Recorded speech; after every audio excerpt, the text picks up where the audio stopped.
you are, like we said, you're flying a 747 cargo. That's right. Here in the States.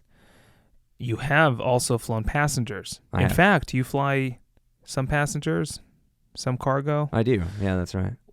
From a pilot standpoint, what would you say is the biggest difference between flying passengers or flying cargo, or is it the exact same from the cockpit? Operationally, from the flight deck is very similar. Same thing. Very similar. The only difference is with passengers, you probably always end up leaving more on time. Not necessarily. Look, it's a different operation because you have different priorities. The biggest set of changes when you're flying freight, it will still depend on your company and its work rules. Fellas at FedEx don't leave late ever, period. We don't even have a schedule. Why do FedEx not leave late?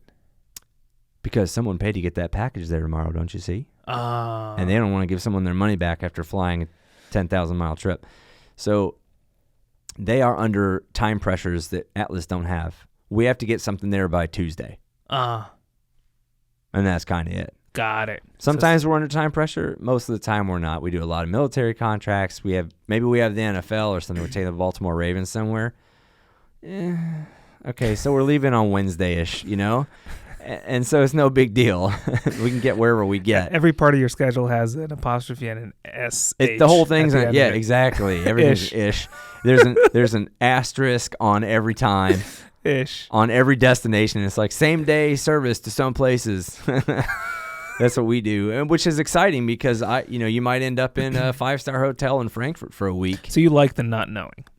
It has its ups and its downs. Right. Forgive the pun, but yeah, sometimes it's great. Sometimes it's not. Sometimes you're looking forward to a trip, and it doesn't happen. Sometimes you're not looking forward to a trip, and you end up in Honolulu for 7 days instead, and you think, wow, I've got to thank someone for this. Right. So the job itself is really cool. The mission's cool.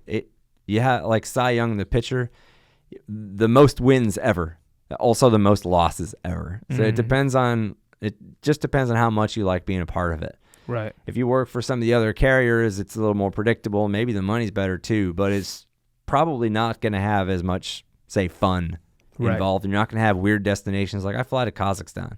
I've flown to Afghanistan. I've flown, our company, we fly to places most people haven't ever heard of before. I got to tell you what, I'm happy to do that. I love the challenge. You got to get to know somewhere really well before you fly to it, the best you can. And then when you get there, it's still not what you think.